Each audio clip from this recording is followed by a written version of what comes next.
Okay, great. Thank you. All right. Thank you. All right. Good morning, everybody. Welcome back. We took a week off last week to give you guys a break from me, I guess. I'm staying motivated, so enjoy your Memorial Day weekend. What an interesting time we live in right now.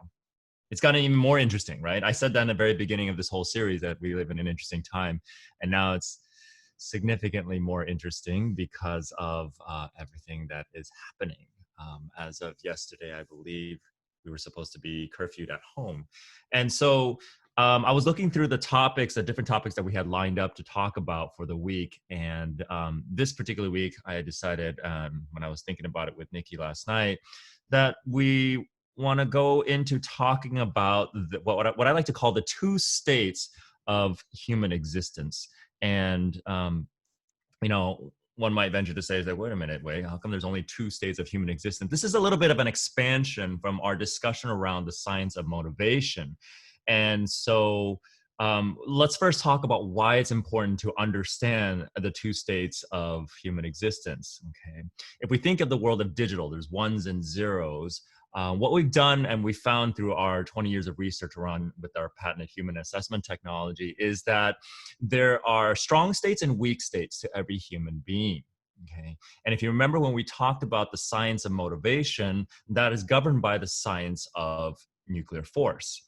The nuclear force is within every single human being, within every single organic being on the planet. And human beings especially have a direct correlation to how to our motivational drivers, how we're able to move ourselves forward in life. And so before I get too far into it, I want to make sure that last week, I think, 2 weeks ago, people were putting questions in the chat and I totally missed a few. So I apologize because I was staring at the Q&A window. So if you do have any questions at all from during today's discussion, the nice thing about Zoom is that you don't have to wait till I say, are there any questions? You could just post it in Q&A as they come up. Okay. And so those of you who have burning questions that come up and want to ask and can't wait to ask it, just type it in and I'll see it. Okay. So anyway, so going back to talking about the two states of human existence, nuclear forces that exist within us exist within us to help us stay alive, to help us move forward in life.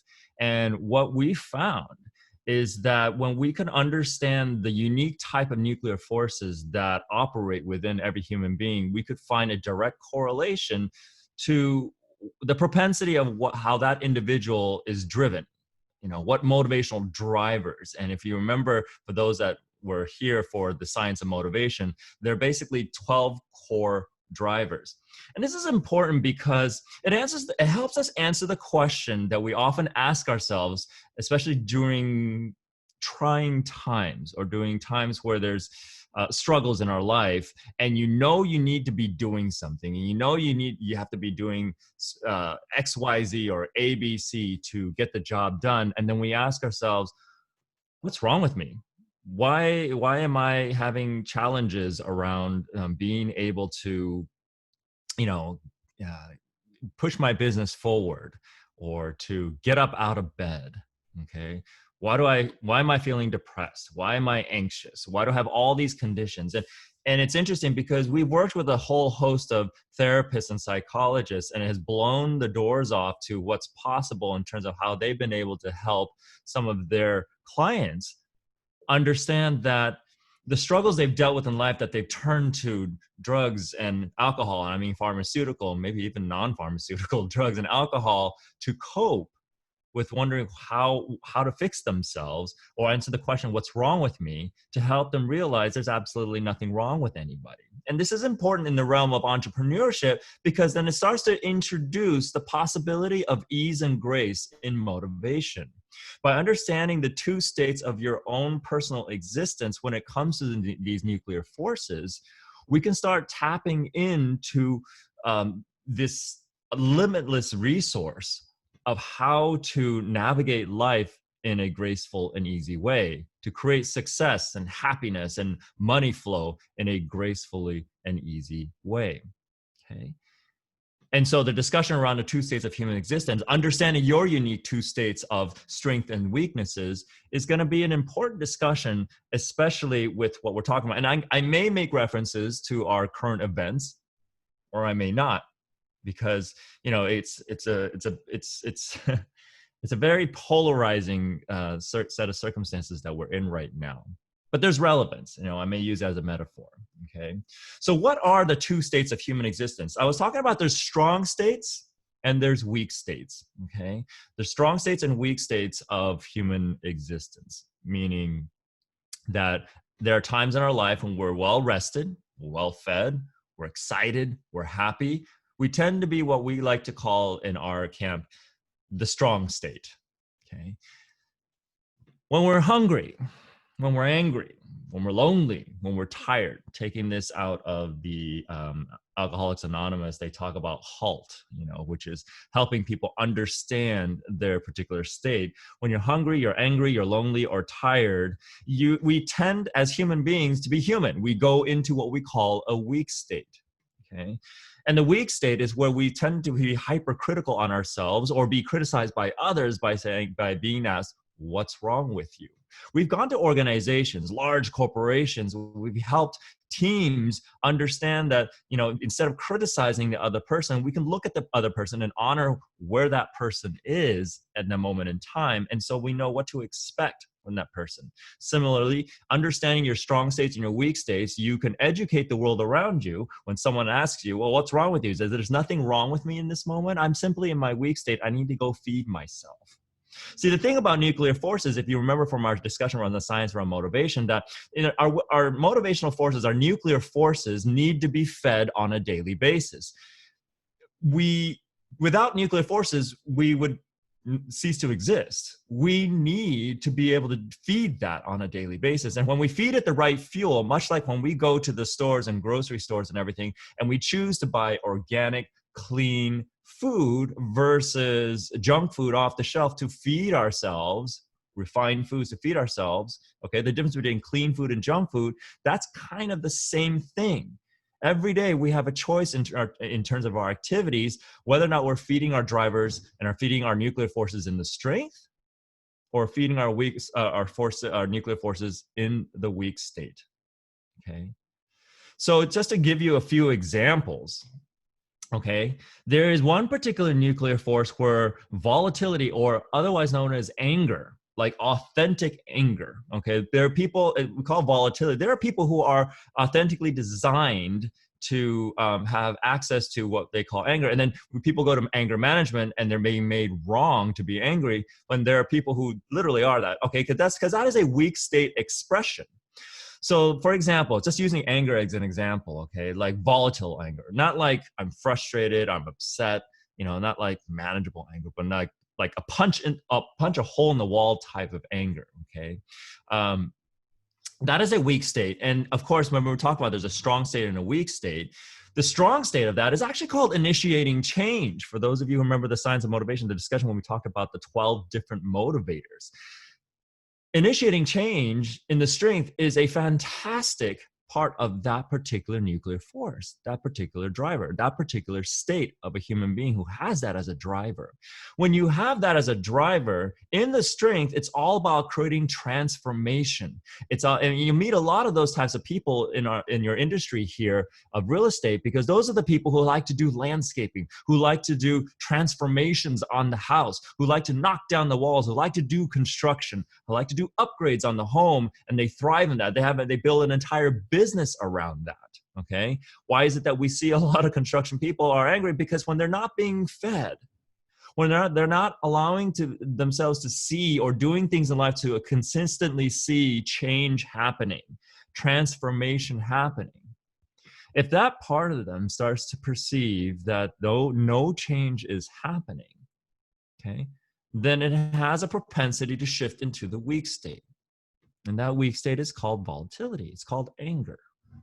Okay. So to explain, what happens, and part of what helps us create change in our lives so that we can change our circumstances, whether it be for money flow, whether it be in our work, whether it be in just our lives, is first and foremost being able to objectively and clearly answer the question why we are where we are in that moment, or why we're in a particular state in that moment.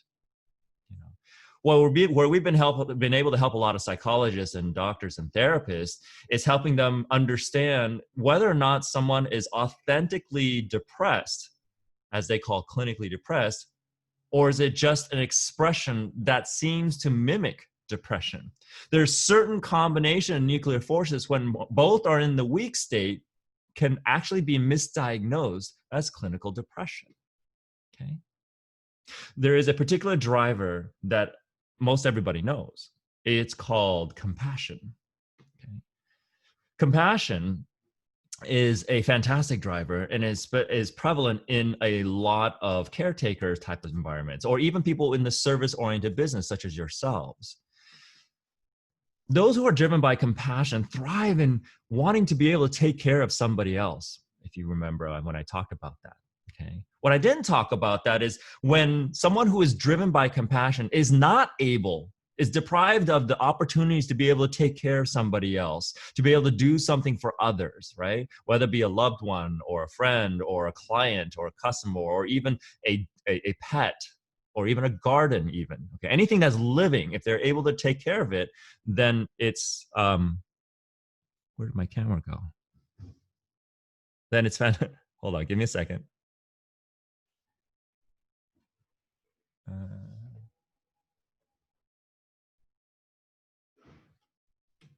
Okay, I think I am back.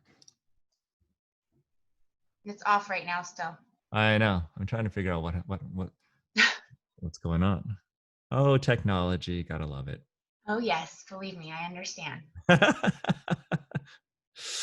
Let's see.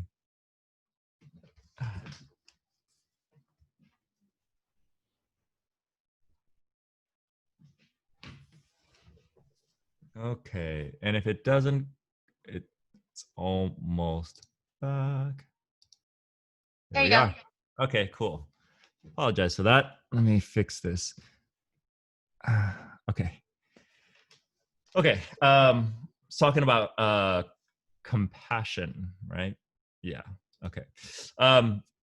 Yeah, and so for some reason, if you're not able to feed that driver needs to be fed. And how it gets fed, that nuclear force, when it gets fed every single day, is the ability to take care of others. So if you are actually a real estate agent that is driven by compassion, part of what gives you that natural high is being able to take care of your clients, being able to go that extra mile, being able to run an errand for your client. You'll find that those are the types of real estate agents that when they're driven by compassion, tend to do those things that go up and beyond just to take care of them. And a lot of people say, wow, you're doing so much for them. But what we don't realize is those that are driven by compassion they're actually doing it for personal reasons as well. They're feeding themselves. It gives them that natural good energy that keeps them motivated to do what it is they want to do. Now, what happens is when we buy into a society saying you're doing too much, you're doing this and that, whatever the case may be, and if you are truly driven by compassion and you start to starve that driver, the weak state of that driver is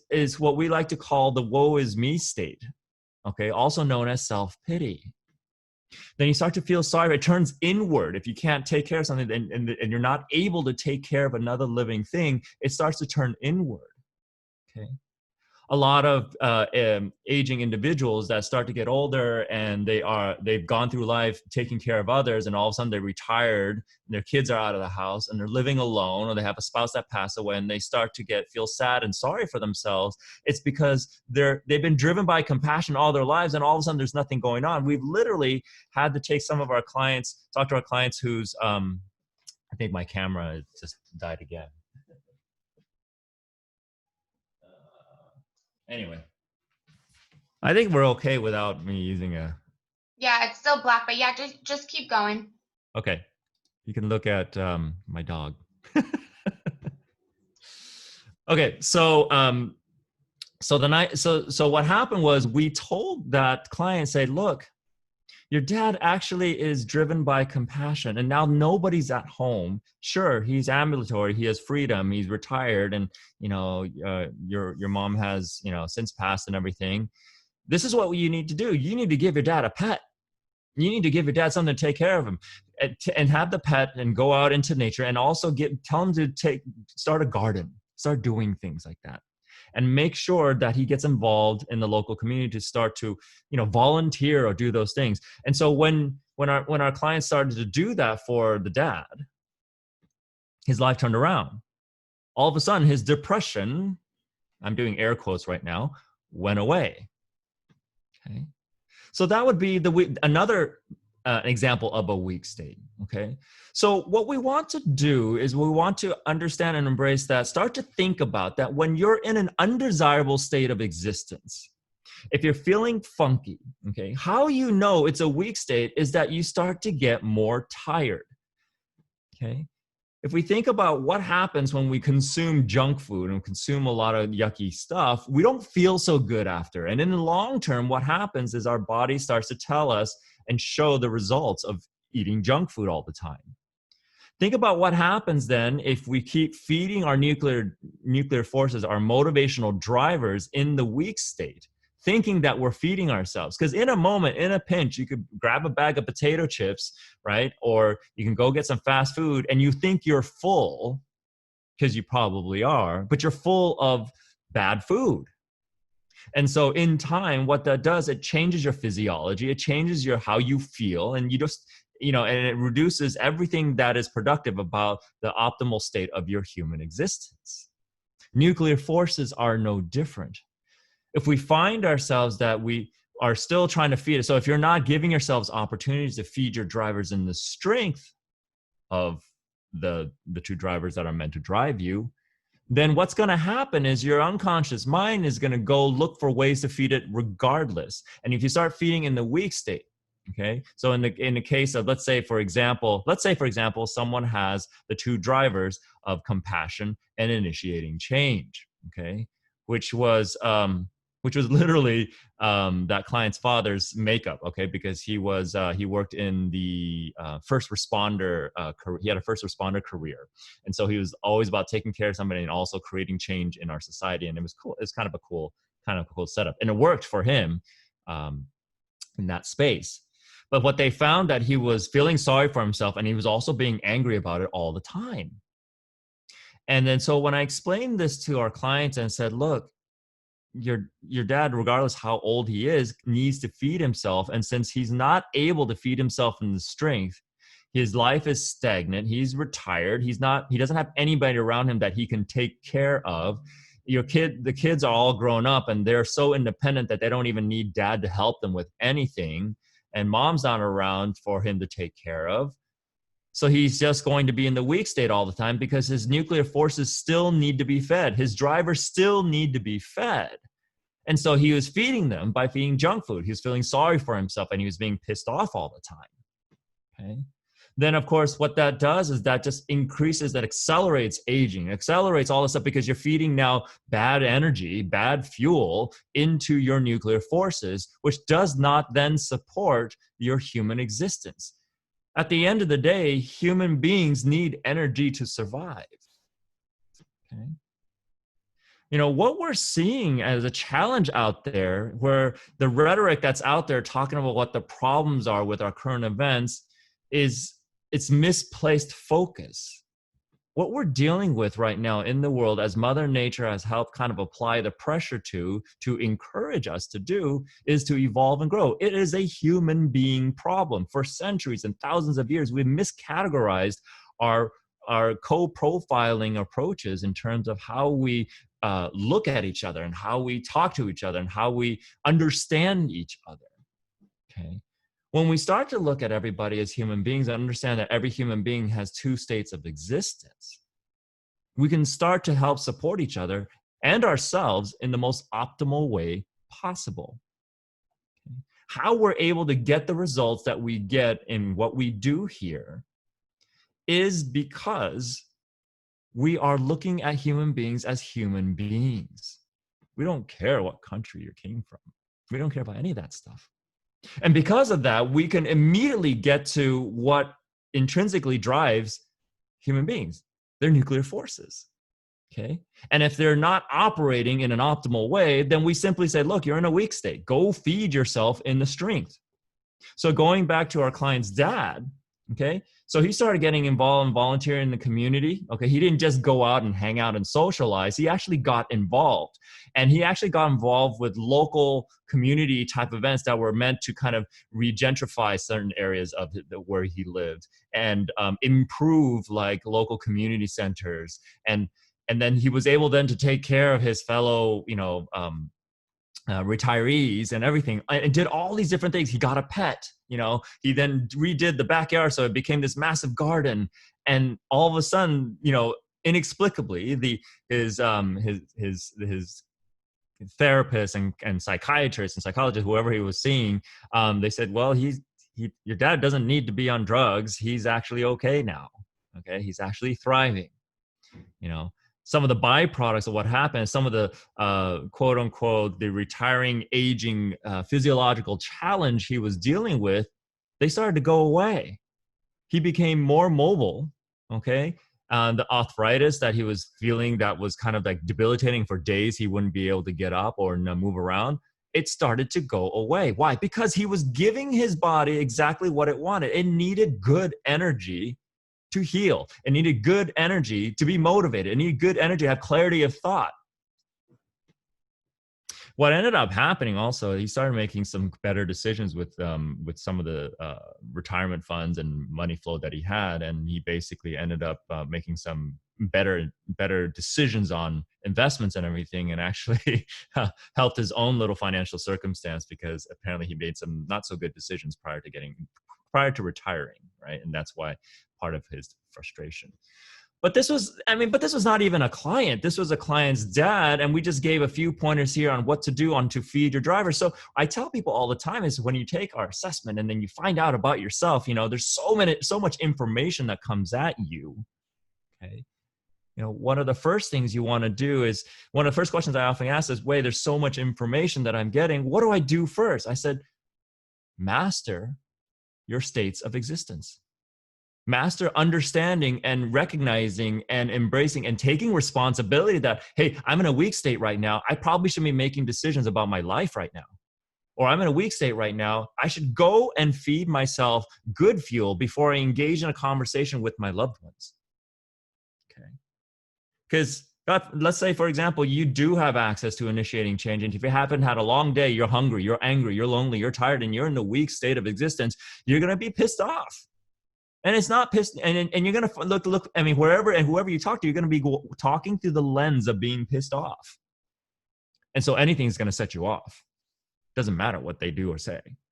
Okay, and so the responsibility at that point as a human being is recognizing, oh, I'm kind of in a weak state right now. I should probably go feed myself good fuel before I engage with the rest of the world. And it doesn't take that long, because once you understand what it takes to pull yourself out of a weak state to a strong state, it can be an instantaneous thing.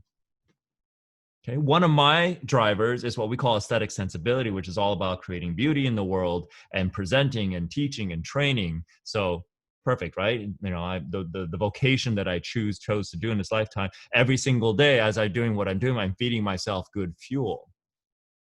The weak state on my particular driver is, see, the strong state is all about warranted acknowledgement for everything that I do, in terms of as I'm helping others, as I'm teaching others, as I'm presenting, as I'm creating beauty, writing poetry, creating music, creating videos, those types of things.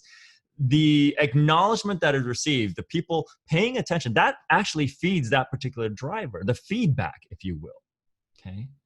Now, if for some reason I starve myself of any kind of acknowledgement, any kind of attention, the weak state of that particular driver is called self-absorption. It's a fine line. What happens then is, now instead of doing things where the byproduct is getting warranted acknowledgement, now the weak state is, now I'm doing things specifically just to get warranted acknowledgement. So no longer am I presenting and sharing ideas and everything to help others. If I'm in the weak state, I'm doing it just so I can get attention. Okay.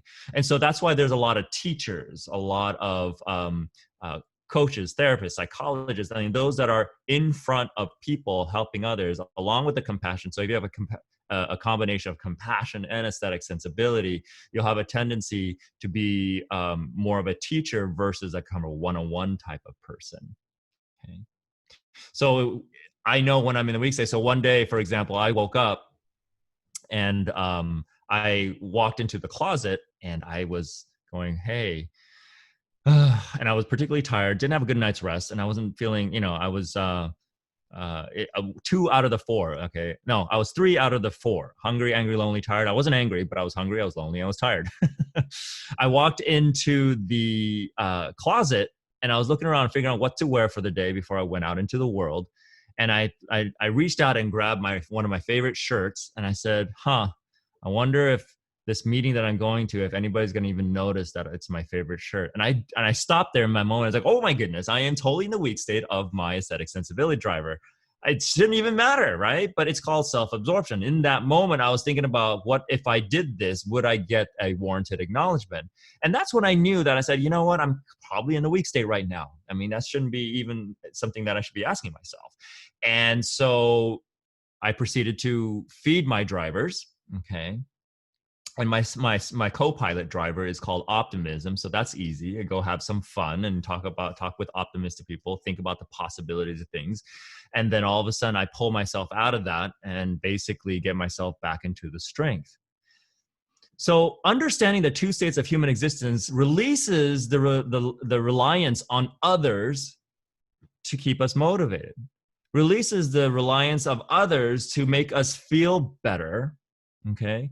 When we're really actually just not choosing the right fuel to feed ourselves. And so what we need to start doing is start thinking about the different activities every single day that you do to make yourself feel better. And it's very easy to make that distinction. Every activity that you do either gives you energy, right, that you choose to do for yourself, your business, your life. It'll either give you energy on some level, good energy, or it will sap away and make you tired. If it makes you tired and depleted, and by the end of the day, you're exhausted and you're just done with everything, and you're in a hungry, angry, lonely, tired state, which means you're in the weak state of your drivers, then you're probably not doing enough activities during the day to feed yourself good energy. If you've ever wondered why there are some people who will have more energy at the end of the day to go to happy hour or just to go home or just to hang out or do whatever than they do in the morning, is because they probably did a pretty good job throughout the day feeding themselves the good fuel for their drivers, okay, instead of the junk food that some of us get caught up doing. If you find yourself doing activities that are necessary throughout the day that take away energy from you, then what you might want to start doing is start to think about how to offload and delegate those things either to technology, to another person, so that over time you can start to create more and more activities throughout the day where 80 to 90% of your activities all day is there to feed your drivers. Most of us already are keenly aware of things that we do that makes us feel good, that give us a high, right? Okay. And then we also are keenly aware that, the things that we're like, oh, I got to go do this. That's a clear indication that it's probably not feeding your drivers. And yet, if you understand your nuclear forces and drivers, your 2 states of strong state and weak state, right? Your energized and de-energized state, empowered or disempowered states. Okay, those are the different things. There's a polarity there. Okay, then you could actually even make activities that you normally don't like to do and find a way to do it in a way that feeds your drivers to make it work. Okay. So that's something that's really important to think about. Okay, so anyway, what I encourage you to do this week. Okay, let's see if my camera works now. What I encourage you to do this week is to start to explore and look and take a step out of yourself as you go through your week. Okay. In fact, don't change any of your plans over this 2 states of a human existence, but just observe, like, what activities that you do actually make you feel good. Okay. For those that have aesthetic sensibility like me, you'll find that when you do presentations, when you step in front of a crowd, or when you're talking to people and talking to clients and doing sales, whatever the case may be, when you've had a good engagement, you kind of step off feeling a little high. Okay. It's a natural high. You feel good. Okay, we talk about that, it's like, oh my God, I love doing this. I feel so amazing. It gives me this natural high. That's what we're talking about. That's the good fuel. And you've got that in spades when you are feeding your drivers and your nuclear forces in the strength. When you start doing things and start paying attention to things that you do that don't make you feel good. And then when you're done, for example, there are people who are driven by creating order. And those are driven by creating order. Chaos is not their friend. Okay. And one good way to check that is like if you are creating order and you go into an unorganized meeting, by the time that meeting is done, you are exhausted, because if the meeting is all over the place, there's no sense of rhyme or reason, and everything's just kind of like there's no agenda, and everything just kind of go whatever. That will ask you actually bring the creating order driver into the weak state. And what you'll try to do in that moment is try to kind of manipulate the circumstances. Okay. So this is what I encourage you to do this week, is to kind of observe your week and just take note of, and I literally write it down and start keeping a repository of activities that give you energy and activities that take energy away, because those are going to give you clear indications of what your drivers may potentially be. Then if you are really wanting to know, just reach out and we can, you can go and take our assessment, and basically you'll have your operating manual for yourself for life. Okay. Basically take 30, 40 years of just guessing of how you're driven or what you're all about, and squash it down to like a 2-hour session. And then all of a sudden you just spend your rest of your life optimizing. Okay. But the 2 states of human existence is really important and explains a lot about, most human existence. Okay. Well, that being said, are there any questions? Go ahead and put it into the Q&A, and we'll see. Oh, there it is. My camera's back. Just in time for the end. Any questions about anything that we discussed? Any feedback? Was it good? Was it helpful? Was it confusing?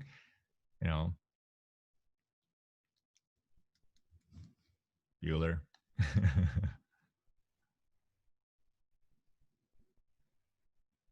Cool.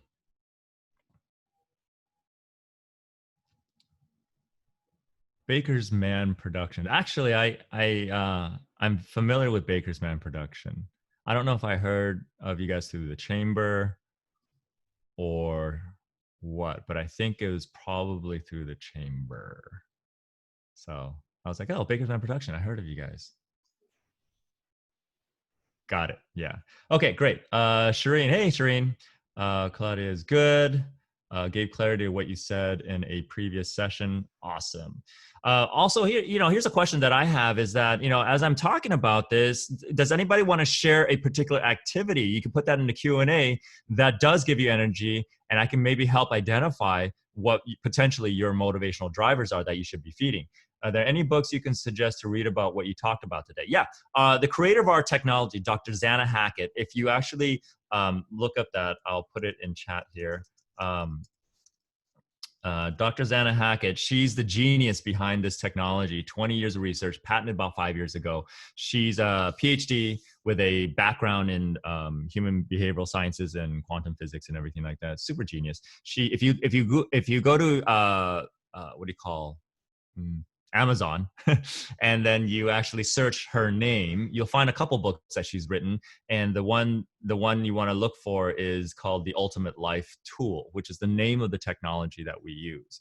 And so in looking at that, and then if you want to get an assessment done, let me know. I can give you a coupon code so you can get a reduction off the public rate. So I could put together a South Bay SBAOR coupon code so that you guys can get a reduction off the public rate, if you will.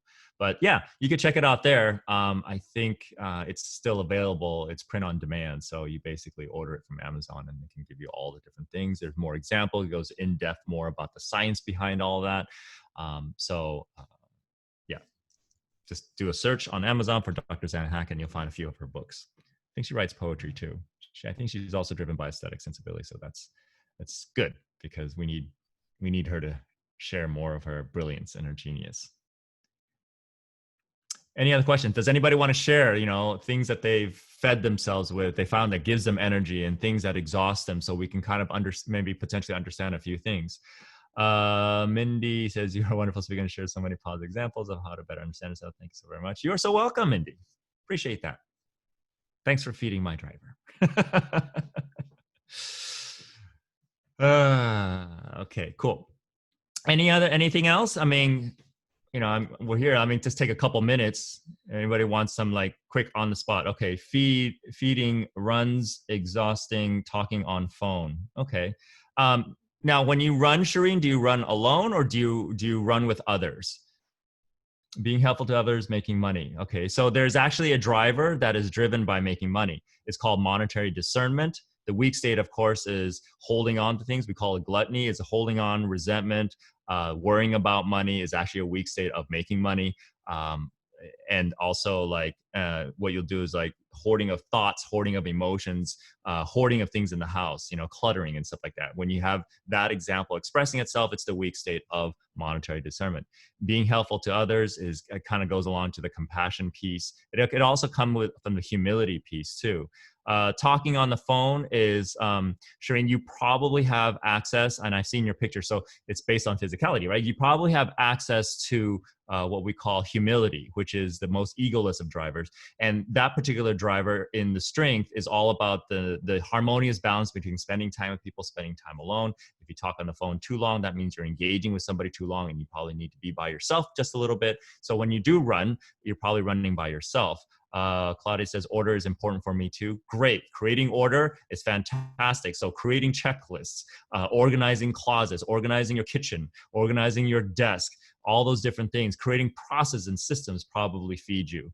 Okay. Just recognize that the weak state of that is called, and all the weak states are very, very charged words, just so that you can not stay there too long. And, the weak state of that is manipulation. Manipulation is not necessarily a bad word. It's about, saying, parents do it all the time with kids, saying something to somebody in a certain way so that you get it. The result of their response creates order in your life. So parents do it all the time. If you do this, I'll give you dessert at the end. That's manipulation. Okay. And so what you're doing is you're trying to find a way to get your kids to do something that they're not wanting to do, so that they can help create little sanity in your life. Okay. For those that have kids at home, during these times, you'll find yourself probably being exhausted, being in the weak state of that particular driver. Shireen, prefer alone. So chances are you may have a potential driver called the humility driver, which is a fantastic driver for one-on-one engagement. Those who are driven by humility driver are fantastic listeners. They can literally sit there and say nothing the whole time and be totally cool because they're holding space. Okay. And then people misunderstand that. And they say, what's wrong with you? Why aren't you being social? And they're actually totally cool because they're just holding space. They don't need to engage in that level. Okay. Claudia goes, I seem to have some of the monetary discernment, but not all. Yeah. And here's the thing is that we have potential access to almost every driver because over the thousands of years of commingling, we've kind of mixed together all of our traits.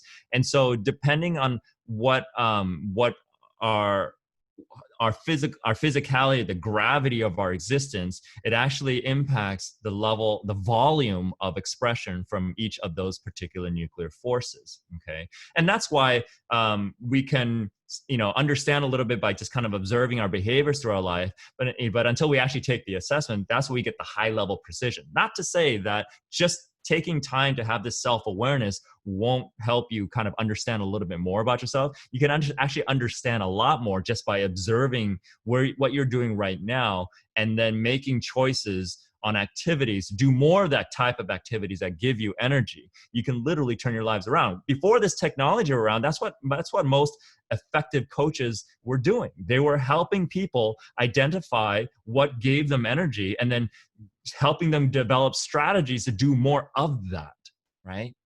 What is it that you like? And so what Steve Jobs would always say is polish your strengths. What gave you energy? What made you feel good? Then if that's the case, and if you know that is consistently that way, then just do more of that, because what that's going to do is give you the good fuel to lower the voices in your head, give you clarity of thought. There's a whole host of benefits of simply feeding your drivers and feeding your motivational nuclear forces in the strength of it, as opposed to going into the weak state. Okay. So the two states of human existence, it may seem like an oversimplification, but there's layers to that. But we want to start with a simplification and expand from that so we can then know where to put our energy, so to speak, to optimize our life, to help us make better decisions in our work and in our personal, okay, and in our health and fitness. Okay. Where you find yourself like wanting to do something, but you don't have the energy to do it, you probably have not been feeding yourself throughout the day to do so. Okay. Now's the time because we have the time to start taking an introspective approach on our life to see where we can start to optimize things. So as things open up, as things start to clear out, we show up better than ever before because now we understand ourselves that much better. Okay. And even if it's a 1% improvement, hey, that 1% angle over time expands and brings you closer and closer to the life that you actually do want to have in both business, life, personal health, spirituality, personal development, personal growth, whatever you want to call it. Okay. So I've taken to poetry since we've locked down, giving me an opportunity to express common experience without resorting to opinion sharing. Great. Yeah. That's actually creating poetry is creating beauty, and it's no surprise then to me that you're in Baker's production. You're producing art, you're producing videos, you're producing these different things. And though it's a service that you're providing for others, the end product is this beautiful thing. And when you get feedback and you get results for your clients and customers, that actually feeds aesthetic sensibility. So aesthetic sensibility is about creating beauty. Poetry is beauty in words. Video is beauty in pictures, right? Thousands of pictures, thousands of frames per second, right? Not thousands of frames per second, that's a lot, but then you go super slow-mo, 960 plus. But like, you got images upon images upon each other, and it's creating beauty. And that's aesthetic sensibility. Okay. And without having to share opinion, well, then that's just a different type of driver, and that's a collaboration type of thing. But I think for that particular thing that we just talked about in terms of creating poetry, that feeds aesthetic sensibility. And so that's why you're probably in a very good business in doing production video for others because you're creating beauty on a daily basis, right? So perfect. It's a good choice of business if that's the case. Yeah. When I find myself not being able to teach, present, engage with clients, I end up writing poetry too. And then I post it on Instagram or whatever. For those of you who want to see my poetry, years ago, I did a hashtag 365 days of poetry and just challenged myself to write a poem every single day for a year. And I actually did it. So it's kind of interesting. But yeah, so it's a fascinating thing to kind of take a step back and look at ourselves that way. And the byproduct of that is you understand yourself better, which then allows you to optimize your life better. Cool. Any other shares or questions about okay, over here it says, I think I have some humility driver too. Yes, I need to narrow down to 2 to 4 drivers. Yes. If you find yourself feeling like you have more than 2 and you have like a lot, like everything that I'm saying is resonating, chances are those are competing drivers, okay? And if you can imagine in a car, when you have 2 front seat drivers and 3 back seat drivers, how noisy is it in the car? How hard it would be to drive that car peacefully, okay? If we have too many drivers going on, that contributes to elevated voices in our head and inability to focus and just basically scatteredness, right? And it's just hard, it's noisy, and it's exhausting. So another reason why we want to be able to identify which are the 2 main drivers, it helps us quiet down the natives, the other drivers that are trying to drive in our mind on a daily basis. This then contributes to higher levels of focus. This then also contributes to you being able to feel more energized on a day-to-day basis. Okay. Through our studies and research, we found 2 are the main things that we want to focus on. And by simply focusing on those 2, what we've been able to do for others is we've been able to help people eliminate depression, eliminate anxiety. I've had teenager kids that basically had all these voices running in their head, and they've been trying to cope with drugs, alcohol, and talking about suicide. And all we did was bring down the voices. And guess what happens? Those propensities and coping mechanisms go away. Okay, the desire to drink, the desire to take drugs, the desire to smoke, the desire to, to think about leaving the planet. Because what happened was, one of the teenage kids I worked with, he when I mentioned that, he says that totally makes sense. And his parents didn't understand it. And so I explained it to his parents that when you have voices in your head that are running out of control, it doesn't matter what you do externally. They're still in your head. No matter where you go, they're with you all the time. And the reason why he wanted to leave the planet was because he couldn't think of any other way to quiet his head. And in 2 weeks, just by feeding his drivers in the right way, we were able to quiet it enough so he just stopped talking about suicide altogether. His parents are blown away, but then what was so validating was when I talked about it and explained it to his parents, they looked at it and he goes, yep, that's exactly what's going on. Okay. So there's a whole host of benefits of understanding this beyond just us making money for our business. It's a major impact in our lives. Okay. And so it's worth any level of time and energy and money investment that we can put in to truly understanding, identifying what driving nuclear forces are within us that identify our 2 states of existence, in the strength and then the weak state. Because once you understand your weak states, then you realize there's been nothing wrong with you to begin with. You just haven't been eating the good fuel, eating the good food, feeding yourself right. And that's the benefits of understanding the 2 states of human existence. Okay. So if there are no more last pressing questions, I think that's all the time we have today, right, Nikki? Yes. Okay, cool. Apologize again for the tech. I think my camera was overheating. Thank you so much, and we'll see you all next week. Same time. Same bat channel. Can you provide your contact info?